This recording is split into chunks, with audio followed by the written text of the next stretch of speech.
很久以前，它是印第安人的土地；400年前，它是荷兰人的一道墙。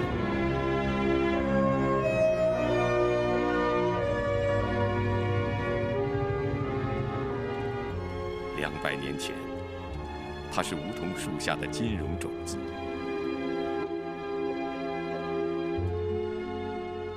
100年前，它塑造了美国的崛起。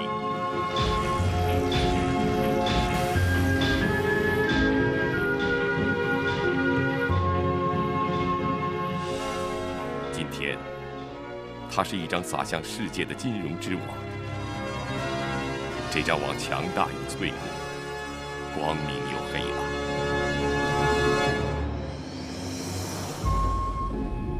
这张网既能让经济加速，又能让经济窒息。它就是华尔街。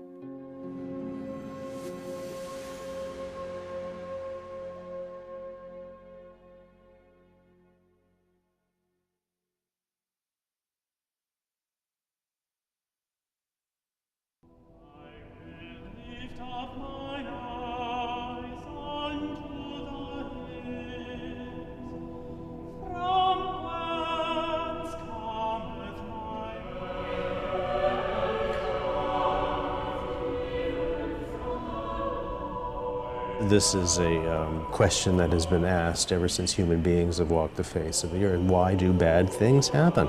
God is eternally good and wants good things, and He created the world for good. Why do bad things happen? Wall Street to a lot of people means that that's where the wealth of the country is, that that's where the financial center. But after this financial crisis, so many of the firms no longer exist. So it's really just a straight name. 2008年的金融危机，华尔街已经把世界的经济变得伤痕累累。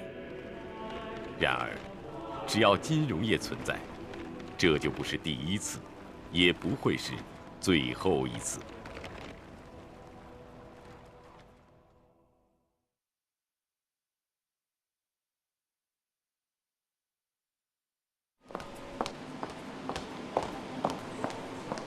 苏西是美国公共广播电视台的新闻主播。2008年，华尔街金融危机爆发的时候，他正在纽交所的直播间进行报道。For a long time, there were many economists who were saying we're in a recession as early as January of 2008. And no one wanted to say it's a recession. It took a long, long time for the Federal Reserve and other policymakers to finally use what we call the R word to say it's a recession. The next thing that happened was that it was a financial crisis, and it wasn't just a normal economic downturn. Hi, it's Susie. Just wanted to make sure you guys can hear me. It was, everything went from kind of a slow day to speeding up at 100 miles an hour. But as journalists, we enjoy the excitement of covering a story. But for the sake of the country, we knew that this was going to be a serious problem and it was going to be an ongoing financial crisis. Now we're at 50, now we're at 20, now we're at 10, now we're at 0, and the whole way down. That was a huge company to fail. It had been around for more than 100 years, and suddenly Lehman Brothers is gone. And that was a real shock. 雷曼兄弟公司曾是美国的第4大投资银行。2008年，受到次贷危机的影响，公司股票1周内暴跌77%，公司市值从112亿美元大幅缩水至25亿美元。如果继续失去市场信心，这家公司将飞速地滑向金融悬崖。I believe that these decisions and actions were both prudent and appropriate. I never sold my shares because I believed in this company. Executives would always say, don't worry about it, we've been through this before, Lehman was through this in '98, we'll be fine. And we trusted them because, why wouldn't we have? 这是一家成立于1850年的公司，曾经历过美国经济100年来的起伏，平安度过历次危机，被称为华尔街的不死鸟。2008年9月的一个周末，投资者的撤离让雷曼奄奄一息。公司等待着最后的救赎，来自政府的援助。Whenever anybody got in trouble on Wall Street, they would call up the central bank and say, "Save me, save me." They made many, many mistakes, though, so some of them have no one to blame but themselves. I got no severance, no golden parachute. Lehman Brothers got caught in this financial tsunami. Government can't go in and save everybody. These were people that made many mistakes. Nobody expected the government to turn them down. They thought, well, when it comes right down to the last minute, and they didn't. 2008年9月15日，当最后的一线希望破灭后，雷曼破产了。他158年的生命宣告结束。Since we were going into bankruptcy, that the company was shutting down, so we didn't even know if we'd be let into the building the next day. I remember Sunday night, it was like from the managing directors to the analysts who just started, everyone was putting what they had in these big boxes and carrying them out of the building. Any sort of thing they could do to help, and there was really nothing. Good afternoon, everyone. I hope you all had an enjoyable weekend. But the American people can remain confident in the soundness and the resilience of our financial system. Welcome back. That statement certainly true in the case of Lehman Brothers, shares of which have been down as much as 18%. It's a tough day, man. 而鲍尔森所描述的稳固的金融体系已经不复存在。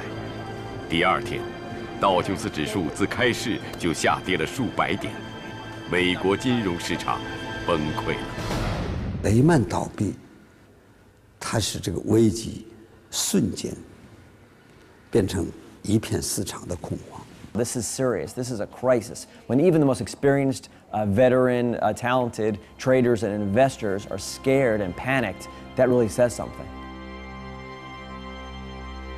雷曼破产后，有多家华尔街重量级金融机构陷入破产和被收购的窘境，美国陷入了100年一遇的金融危机中。We knew there was going to be a huge amount of layoffs. We knew there was going to be a huge problem in the industry. It was already tough to find another job. So we started thinking about, what our passions are, what the opportunities are. I started calling friends, family. What are the next steps? What should I do? As a result, our unemployment insurance system has been stretched to the breaking point, frankly. Sometimes they would shed large numbers of workers all at once, 100, 200, 300, but the more typical case was every week they'd let go of 25, 50, and that would continue for weeks and weeks. African American male unemployment in New York City is well over 20%. So this is very much at the highest levels, certainly in most of our lifetimes. So we're sort of unfortunately setting records as we speak. 这场起于华尔街的风暴，接下来将会刮向哪里？会持续多久？会带来怎样的影响？人们无从知道答案。It was frightening because California hasn't been through something this bad since the Great Depression. The worst part of it is probably not knowing where the bottom is. Every time we looked at the numbers, they seemed to get worse. 加利福尼亚州位于美国西部，与美国东海岸的纽约有4000多公里的距离。金融危机爆发后不到1个月的时间，加州就受到了风暴的冲击。加州是美国经济总量最大的一个州，它的国民生产总值超过世界上许多的国家。加州天然的地理环境造就了发达的农业，好莱坞和硅谷也都来自这里。同时，他还有一位明星州长阿诺德·施瓦辛格。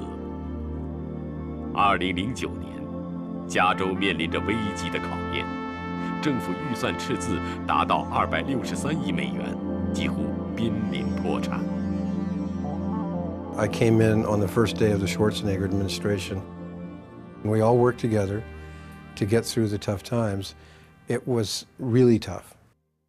Is that when the economy turns down, all of our tax revenues go down, and many of our people now go from being employed to needing help from government.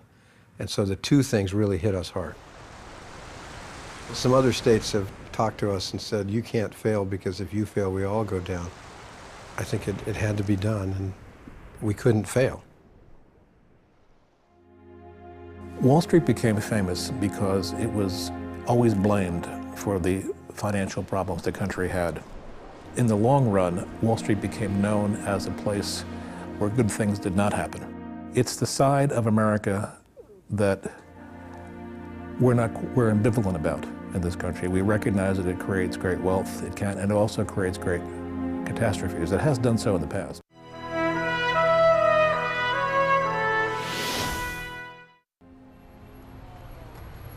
2008年3月，投资银行贝尔斯登被摩根大通以2.4亿美元低价收购，被媒体称为金融危机的第一滴血。7月，美国2大房贷融资机构房利美和房地美陷入危局。9月，雷曼兄弟宣布申请破产保护。投资银行美林被美国银行以440亿美元收购。 美国政府出资850亿美元救助美国国际集团，投资银行高盛和摩根斯坦利转为银行控股公司。10月，冰岛濒临国家破产，金融危机逐渐扩散至整个欧洲，又殃及到整个世界。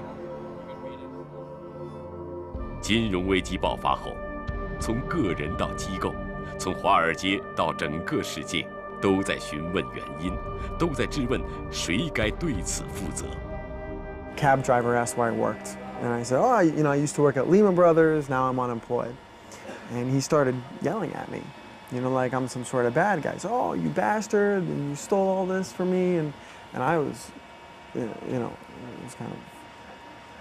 I didn't even know what to think. I said, "I'm not the bad guy. I didn't do anything wrong." A great many things going on. One of the things I loved was. People say, who is responsible for this? And you would think they would find one person that was responsible, or 5 people, or 10 people that were responsible. The truth is, everybody played a role. Everybody. 查理是美国一家大型咨询公司的投资顾问。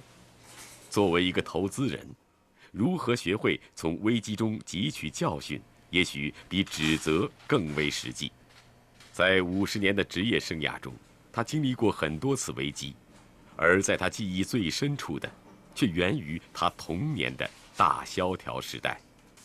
My father was a student at Yale, and his father had a nice business in Iowa, middle of the United States, and he had a very high level of confidence that he would go back to Iowa and work with his father in his father's company. By the end of a year, it was a factory manufacturing tractors. There were no orders for tractors. And my father was the last person working in the factory, sweeping up and cleaning out, and then he went elsewhere to work. So he experienced directly the impact. 查理出生在20世纪30年代，和当时的几百万美国孩子一样。 他们是危机中成长的一代人，那是美国历史上最严重的一次经济衰退，它持续了将近10年。就是在那个年代，美国历史上第一次出现了这样的情形：申请离开美国的公民总数超过了其他国家想移民美国的人口总数。也就是在那个时代，诞生了一个描绘经济社会的词汇。 萧条. There was obviously sort of excessive speculation in the country in the late 1920s. And part of it was due to the fact that money was pretty cheap. People got sort of enamored of Wall Street. They thought they could get rich quick by buying a stock and having it go up 50 or 100% in a short time. And so that drew a lot of money in, and this is a characteristic of all crises. I mean, that's why they keep on happening. We get interested in speculating. 今天的人们总是把80年前的那次危机和2008年做比较，虽然相隔了80年，但从历史中可以看到今天的影子。1929年，持续了多年的经济繁荣结束于一个普通的秋天。这是有记录以来最大的一次股市崩盘。市场的过度狂热往往是危机爆发前的信号。在1929年，人们宁可借钱也要在股市中碰运气，而美联储在很长的时间里一直降低借款利率，让人们很容易得到银行贷款进行股市投机。那一年，每1亿美元的贷款就有40美分投入股市。Shoeshine boys were giving stock tips. Everybody was investing in the market. It was wild. It was like a wild party. And no one is interested in the teetotaler who's saying, you know, it's time to turn off the lights and go home. 作家凯瑟琳出生在一个银行世家，她的家族在20世纪初从德国来到美国。家族里最出色的银行家是他的曾祖父保罗·沃伯格。他在1929年的经历让凯瑟琳对这位从未见过面的曾祖父产生了好奇。保罗看到了股市中过度的投机和泡沫，被人们称为危机的预言家。In March of 1929, Paul Warburg predicted the scope and severity of the looming crisis, and he warned in a speech to Congress, if orgies of unrestrained speculation are permitted to spread too far, the ultimate collapse is certain not only to affect the speculators themselves, but also to bring about a general depression involving the entire country. 但此时的美国已经没法停下脚步。4个月内，60家新公司在纽交所上市，为股市注入超过1亿元的股份。一轮更大的泡沫满足着投资者的热情。没有人会相信，持续了多年的经济繁荣将会以灾难的方式结束。How would you feel if you saw a train about to crash and you told people, you know, terrible things are about to happen, and everyone said, I don't see that, don't worry about it. People talk about him today as Cassandra, because Cassandra not only could foretell the future, but nobody believed her. I think he felt responsible and burdened by his lack of power, by his sense that he had done all he could do and it wasn't enough. It didn't save the situation.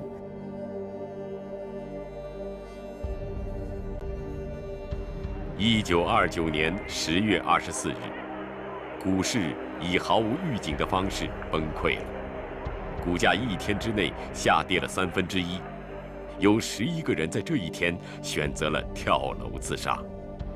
人们后来用黑色星期四来命名这个灾难性的一天。黑色也代表着华尔街最恐惧的日子。In 1929, one of the owners of the stockyard, when the stock market crashed, he lost all of his money. So depressed that he decided to end his life, and this is the area that he did it in by hanging himself, and he has been with us ever since. This isn't just rich people getting less rich. This is people really being wiped out catastrophically, people losing everything. You can't have a crisis unless it's unexpected. And as the prices come down, people say, oh, look, prices are coming down, and get more frightened and more surprised. And if it compounds and builds into something really quite strong, a little bit like typhoon, why do storms really have such an impact? Well, because they gather the momentum and they gather the strength, and then they go flashing in from the ocean to the land side. 危机爆发后，股民聚集到纽交所门口，恐惧的情绪在庞大的人群中蔓延。经济危机又间接引发了遍及整个资本主义世界的大萧条，5000万人失业，无数人流离失所，上千亿美元财富付诸东流，生产停滞。而曾经对危机做出预警的保罗·沃伯格，却同样遭到了人们的指责。What did he know? How did he know it? He must have made it happen. You know, that he must have had a hand in it in some way. Or that it all went according to his plan, you know, which is ignorant. I think it broke his heart. My grandfather said to me, his father was a sad optimist, and in some ways, that's a burden. 1929年金融危机爆发后不久，保罗·沃伯格患上心绞痛去世，再也没有看到危机的离去。Was a real missed opportunity, and I think he died knowing that.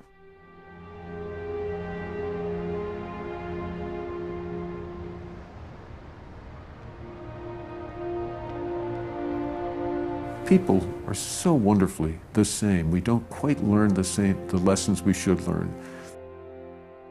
My mother died of cancer from smoking. You don't have to know more than we now know. We still have large numbers of people smoking. And if you ask them, well, don't you realize that you could die? Oh, I don't think that'll happen to me. That's who we are as human beings. 金融危机用它带来灾难的方式证明了它的存在。200多年来，没有人能够阻止危机的发生，人们只能寻求如何应对。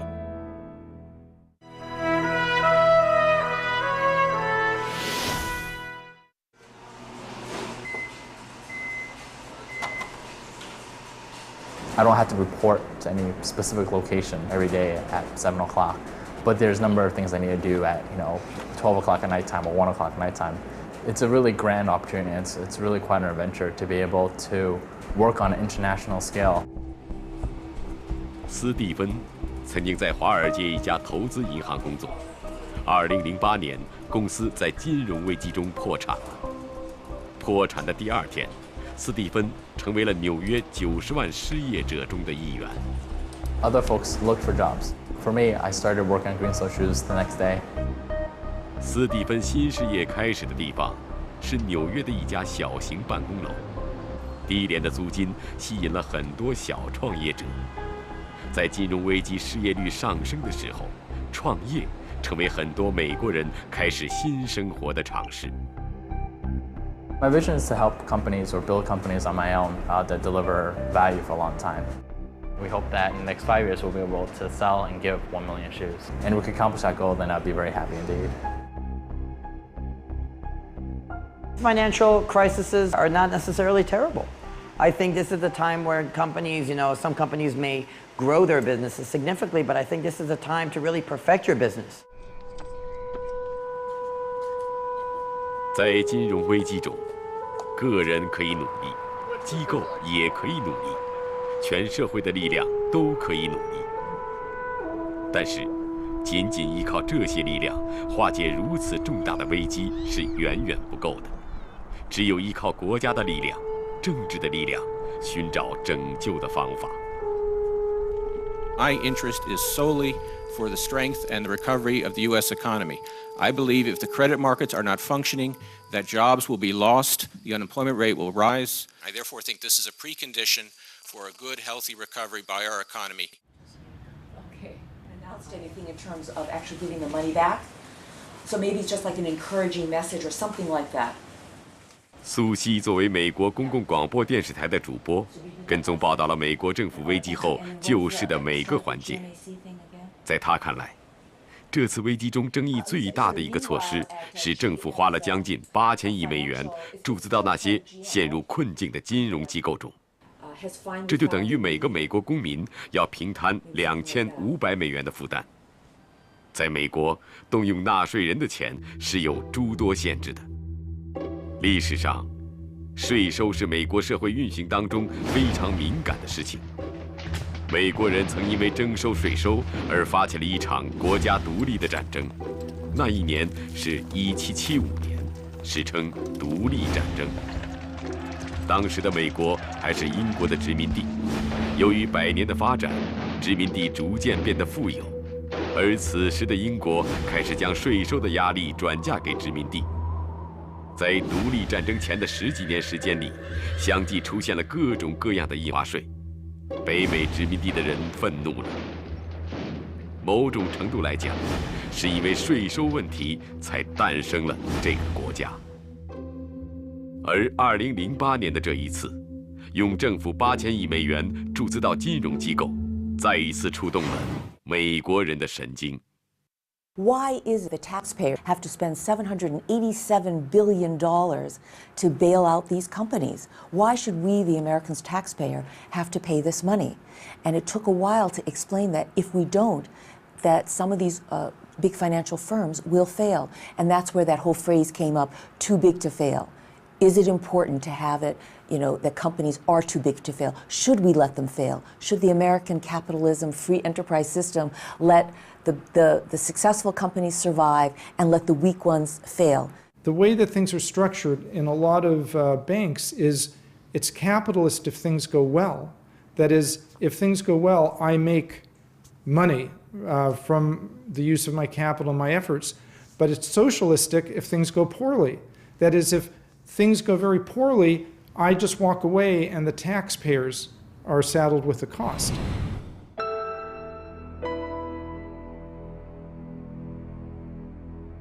Because this is not something that I ever wanted to ask for, but it's much better than the alternative. So what I do is I start off saying, I'm not only concerned, I'm angry by the things that got us here, okay? But the greatest protection for the American taxpayer, by far the greatest protection, is having this program work and having it be effective. Because the consequences, if it doesn't, are worse. 2008年危机爆发以来，美国共有近300家银行倒闭，政府投入了数万亿美元的资金来挽救破产的金融机构，重新启动几乎陷入停滞的金融业。这成为了美国在拯救2008年金融危机当中最大的动作。而在其他的政府机构，也相继采取了各种措施。突然而来的危机迫使政府采取非常规的做法，这可能是危机中唯一的选择。We had to cut many programs, reduce spending dramatically. We cut my pay 13.86%, and I'm not complaining, but we cut all the other state employees' pay the same. And the way we did that was with a 3-day-a-month furlough.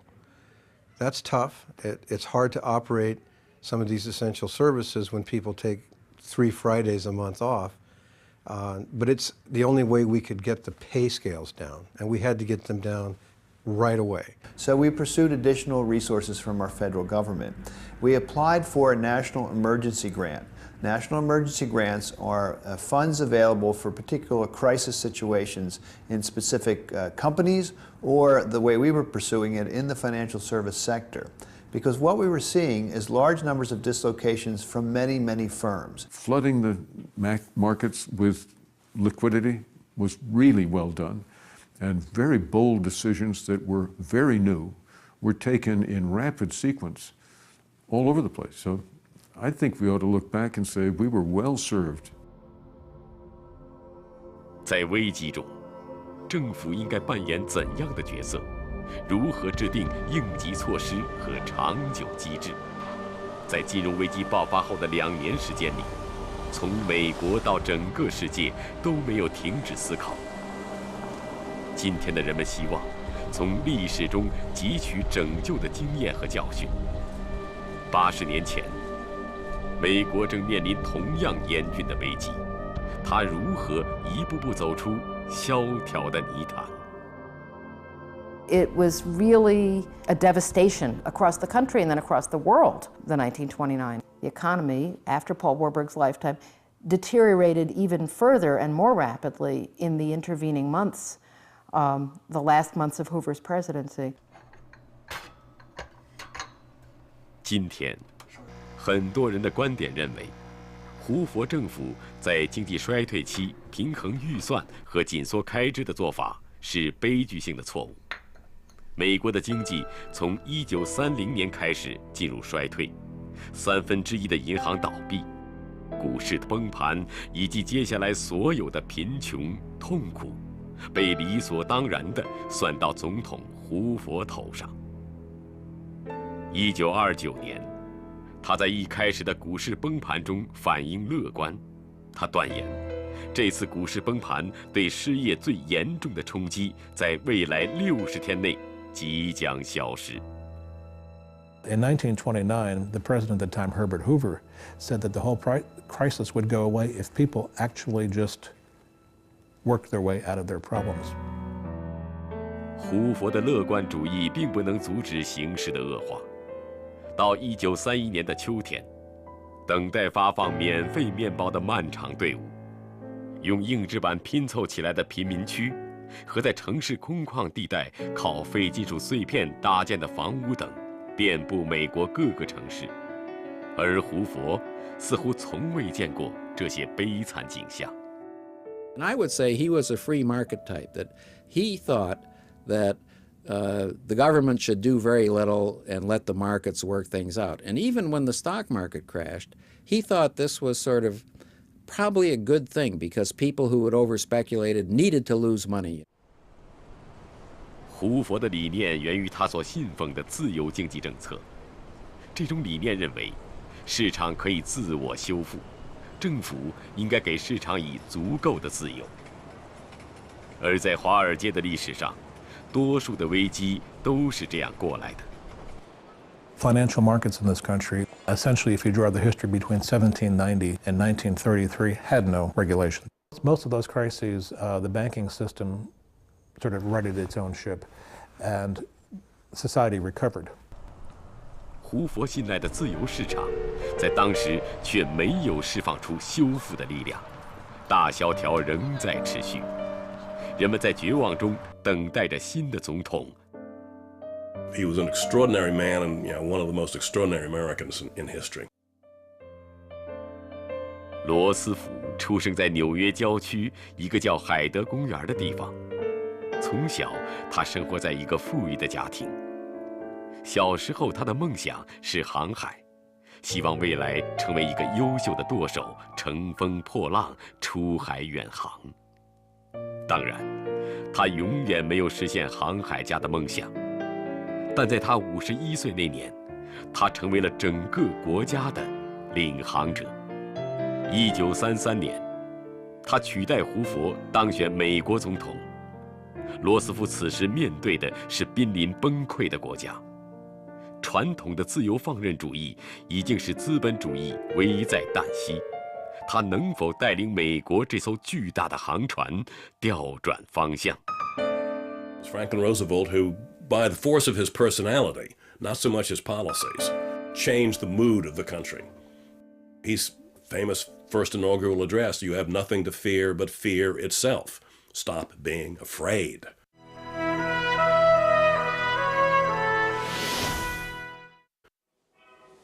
罗斯福借助广播直接与美国人民对话，那是在1933年3月12日，他上任的第8天。罗斯福对全国6000万听众发表了第一次炉边谈话。在人们最失落的时候，总统的声音出现在收音机的电波中。他认为，这个国家需要大胆而持续的实验，如果失败了，就坦白承认，再试另一个。人们纷纷给他写信，历任美国总统一周收到的信件不超过200封，而这次有50万人写信给罗斯福。罗斯福需要借助这种信赖，实现他的计划，推行拯救危机的改革。First, he closed all the country's banks, which we laughingly called a bank holiday. And then Roosevelt went on the radio and said, we're going to let a lot of the banks reopen now. And he also said, if a bank reopens, you can trust it. So that was a very good move on Roosevelt's part, because then the people who were very suspicious of the banks believed Roosevelt and put their money back in the banks. 临时的稳定措施只是起步，接下来他有更艰难的工作，规范金融市场。放任自由了1个多世纪的华尔街是自由市场的标志。这一次，政府开始强烈的干预市场，而最重的一笔就是从华尔街开始。后来，美国人将这一时期的做法称为罗斯福新政。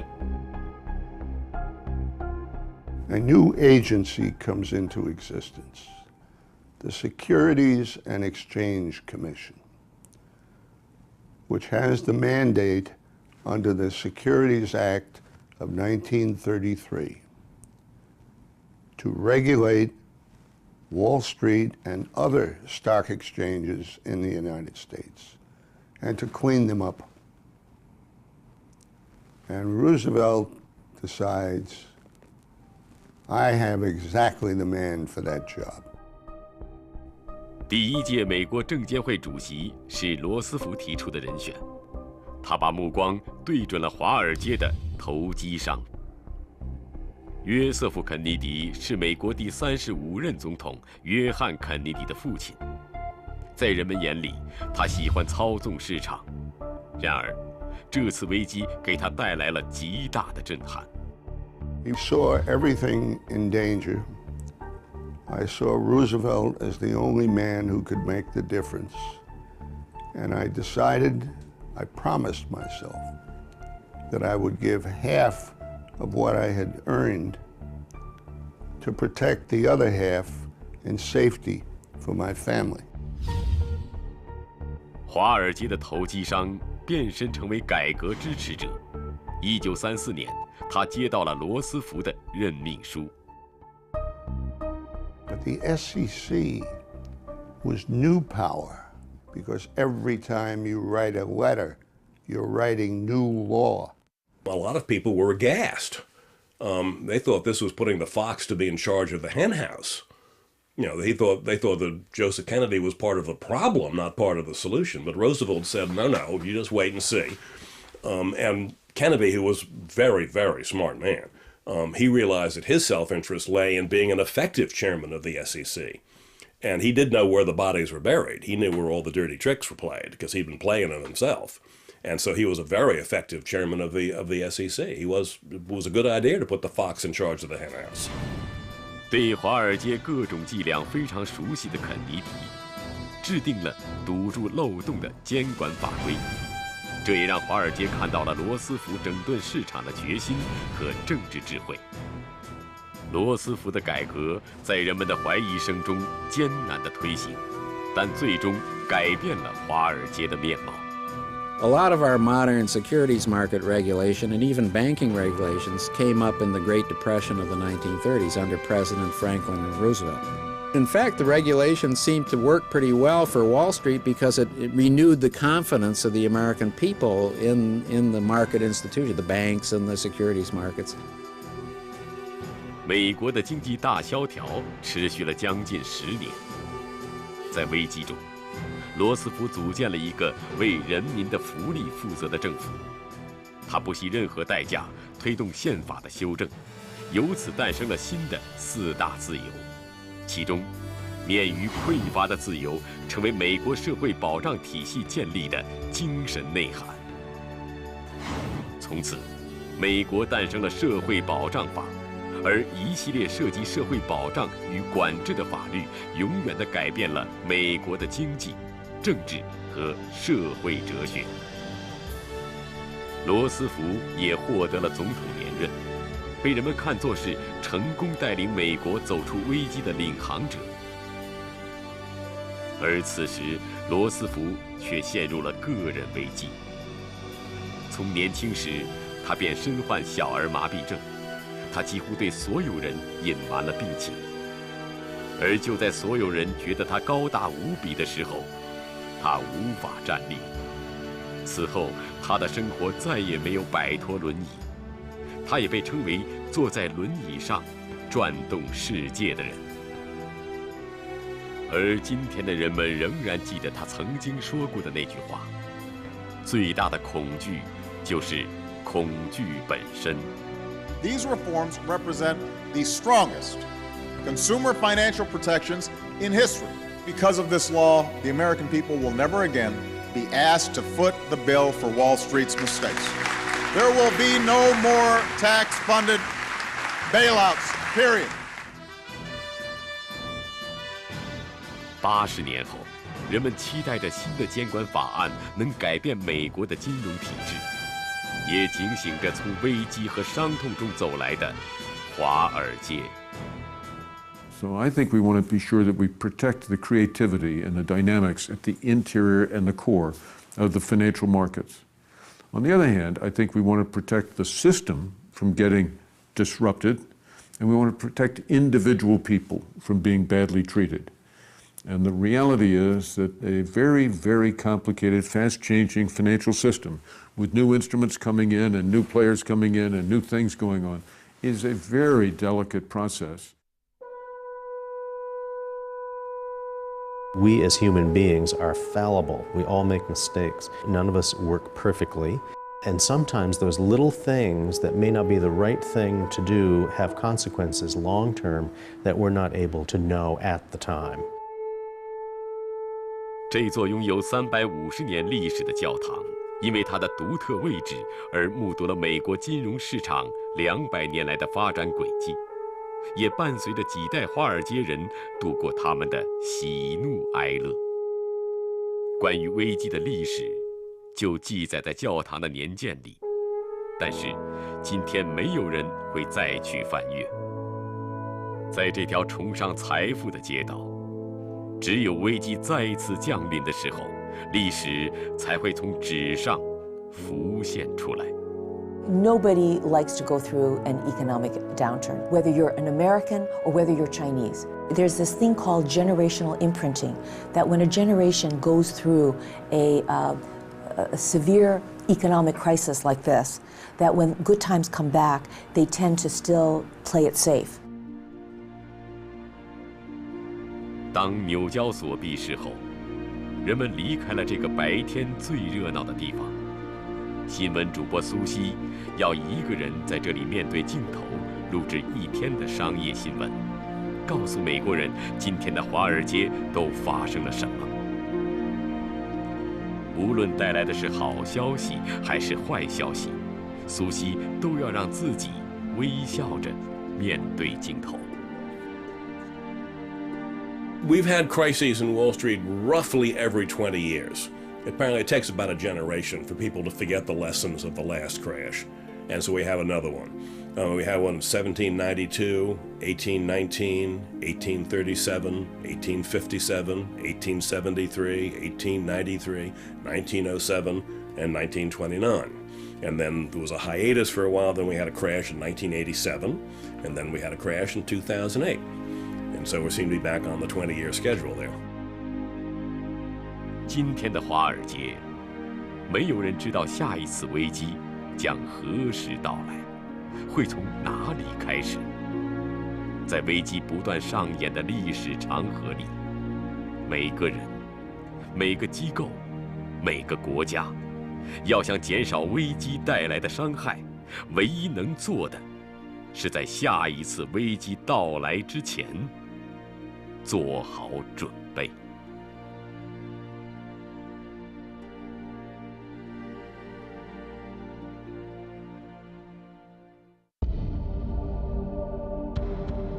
在大国的博弈中，金融充当怎样的角色？